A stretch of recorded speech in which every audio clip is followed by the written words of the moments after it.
Ask most people where their photos are backed up, and the answer comes instantly: Google Photos or iCloud, set with real confidence. But those services are doing something subtly but critically different from backing up. Sync means every copy mirrors every change, including the changes you didn't mean to make. Delete a photo during a bulk cleanup, a misswipe, or handing an unlocked phone to a toddler, and it vanishes from the cloud and every signed-in device. That deletion propagates instantly. Once the trash empties at 30 days, the loss is permanent everywhere. Setting up a genuine backup system takes about 2 hours and costs under $100. Once it's done, you are protected against account loss, hacks, and accidental deletions. A system that faithfully replicates your mistakes is not protecting you from them. A real backup requires a separate copy that does not inherit your deletions. The professional standard for keeping files safe is called the 3-2-1 rule: 3 copies of your data on 2 different types of storage with 1 copy somewhere else. For a normal photo library, that maps to your phone as copy 1. The cloud is copy 2, your off-site copy, protecting against fire and theft. And an external drive at home is copy 3, your independent copy, protecting against deletions and account loss. Step 1 of our setup is confirming your primary cloud copy is actually real. Open Google Photos or iCloud Photos and verify that backup is genuinely on and finished. You want to make sure the process isn't paused, waiting for Wi-Fi, or silently stalled because your cloud storage is full. A cloud copy you assumed was running is the single most common failure point in this entire topic. Step 2 is buying a drive.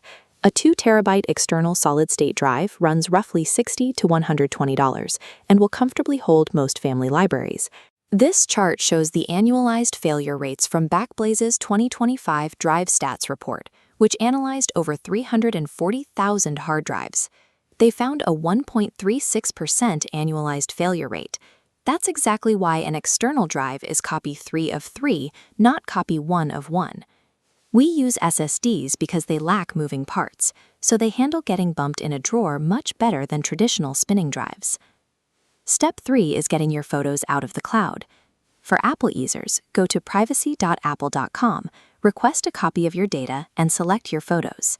For Google, use takeout.google.com. When requesting your Google export, select only the Photos option and deselect everything else, so you don't end up downloading gigabytes of unnecessary account data. The exported archive can be much larger than your reported library size. Make sure your computer has free staging space equal to roughly twice your library size to process the zip files. Also, adjust your computer's power settings so it doesn't fall asleep. These files are massive, and download links expire in about 7 days with limited attempts. Keep the computer awake until every file finishes. Finally, be aware of a well-known metadata quirk with Google Takeout. Dates and locations arrive in separate JSON files rather than inside the image files themselves. If you import these photos into a new system later, the dates might look wrong. Navigating this friction takes an hour or 2 of waiting, but dealing with these cumbersome extraction tools is the only way to establish true ownership over your data. Step 4 is copying extracted files onto your external drive, ejecting the disk from your computer, and unplugging the cable. Then put that drive away. A backup drive that lives permanently plugged into your laptop shares your laptop's fate. If you spill coffee, experience a power surge, or get hit by ransomware, both copies are destroyed at the same time. Step 5 is building a maintenance habit. You may have read that Google offers an incremental export feature that only sends what's changed. That is strictly for enterprise customers with specific compliance add-ons. If you are a normal user, you cannot use it. Instead, set a recurring calendar reminder. If you use iCloud, plug in the drive every 3 months and export what's new.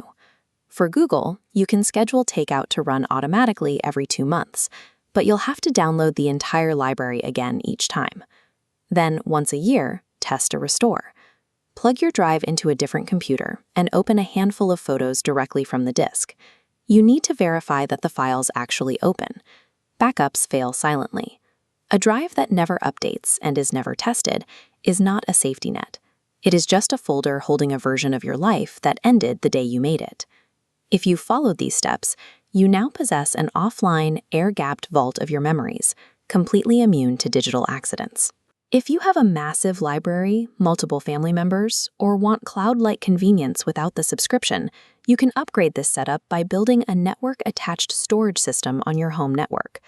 Or, if you know you lack the discipline for a manual calendar routine, paying for a secondary cloud like Backblaze or Amazon Photos satisfies the off-site requirement completely automatically. Whatever physical setup you choose, you still need to protect the primary cloud account that holds everything with two-factor authentication or a passkey. A compromised account can wipe your photos just as easily as you can. Verify the cloud copy, buy a drive, export your library, store the drive. It costs one evening and less than $100. Photos are the only possessions most of us have that cannot be replaced at any price. Their protection demands a deliberate physical system, not just a default sync toggle.